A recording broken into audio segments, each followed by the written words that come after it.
ইরানে চলমান অস্থির পরিস্থিতির প্রেক্ষাপটে দেশটিতে অবস্থানরত নিজস্ব নাগরিকদের অবিলম্বে ইরান ত্যাগ করার জন্য জরুরি নির্দেশনা জারি করেছে যুক্তরাষ্ট্র।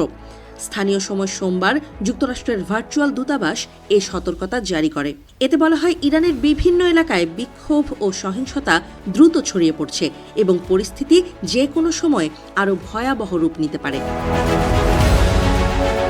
যুক্তরাষ্ট্রের পক্ষ থেকে জানানো হয়েছে, সাম্প্রতিক দিনগুলোতে ইরানের একাধিক শহরে সরকার বিরোধী বিক্ষোভ বৃদ্ধি পেয়েছে।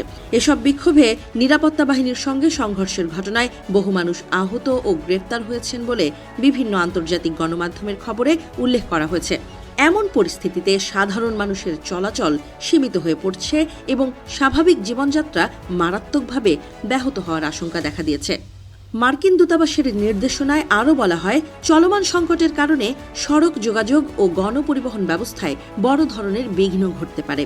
পাশাপাশি পরিস্থিতি নিয়ন্ত্রণে রাখতে ইরান সরকার যে কোনো সময় ইন্টারনেট ও মোবাইল যোগাযোগ ব্যবস্থা বন্ধ করে দিতে পারে। এর ফলে বিদেশিদের সঙ্গে যোগাযোগ রাখা কঠিন হয়ে পড়তে পারে বলেও সতর্ক করা হয়েছে। এই অস্থির পরিস্থিতির মধ্যে বেশ কয়েকটি আন্তর্জাতিক বিমান সংস্থা ইরানে তাদের ফ্লাইট বাতিল অথবা সাময়িকভাবে স্থগিত করেছে। অন্তত আগামী 16 জানুয়ারি পর্যন্ত বেশ কিছু রুটে ফ্লাইট চালু না থাকার তথ্য পাওয়া গেছে। এর ফলে আকাশপথে ইরান ত্যাগ করা অনেক নাগরিকদের জন্য কঠিন হয়ে উঠেছে। এই অবস্থায় যুক্তরাষ্ট্র তাদের নাগরিকদের বিকল্প হিসেবে স্থলপথে ইরান ত্যাগ করার পরামর্শ দিয়েছে।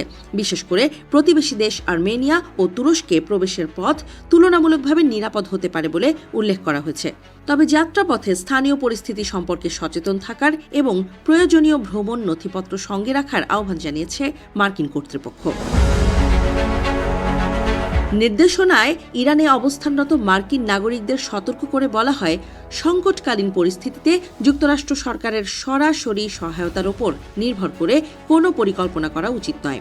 কারণ নিরাপত্তাজনিত সীমাবদ্ধতার কারণে দূতাবাসের পক্ষে তাৎক্ষণিক সহায়তা দেয়া সব সময় সম্ভব নাও হতে পারে। যেসব নাগরিক এই মুহূর্তে ইরান ত্যাগ করতে সক্ষম নন, তাদের জন্য বিশেষ পরামর্শও দিয়েছে যুক্তরাষ্ট্রের ভার্চুয়াল দূতাবাস। এতে বলা হয়, নিরাপদ স্থানে আশ্রয় নেওয়ার পাশাপাশি পর্যাপ্ত খাবার, বিশুদ্ধ পানি, প্রয়োজনীয় ওষুধ এবং দৈনন্দিন ব্যবহারের জরুরি সামগ্রী মজুদ রাখতে হবে। দীর্ঘ সময় ইন্টারনেট বা বিদ্যুৎ সংযোগ না থাকলেও যেন টিকে থাকা যায়, সে অনুযায়ী প্রস্তুতি নেওয়ার আহ্বান জানানো হয়েছে।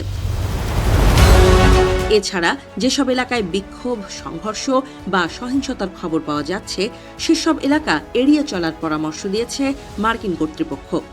অপ্রয়োজনে বাইরে বের না হওয়া এবং স্থানীয় সংবাদ ও সরকারি নির্দেশনা নিয়মিত অনুসরণ করার উপরও জোর দেওয়া হয়েছে। বিশ্লেষকদের মতে, ইরানের বর্তমান পরিস্থিতি শুধু অভ্যন্তরীণ নিরাপত্তার জন্যই নয়, বিদেশি নাগরিকদের জন্যও বড় ধরনের ঝুঁকি তৈরি করেছে। যুক্তরাষ্ট্রের এই সতর্কতা অন্যান্য দেশের জন্য একটি গুরুত্বপূর্ণ বার্তা হিসেবে দেখা হচ্ছে। পরিস্থিতি আরও অবনতির আশঙ্কা থাকায় আন্তর্জাতিক মহল উদ্বেগের সঙ্গে ইরানের ঘটনা প্রবাহ পর্যবেক্ষণ করছে। এখন দেখার বিষয়, ইরান সরকার কিভাবে এই সংকট মোকাবেলা করে এবং পরিস্থিতি কবে স্বাভাবিক অবস্থায় ফিরে আসে।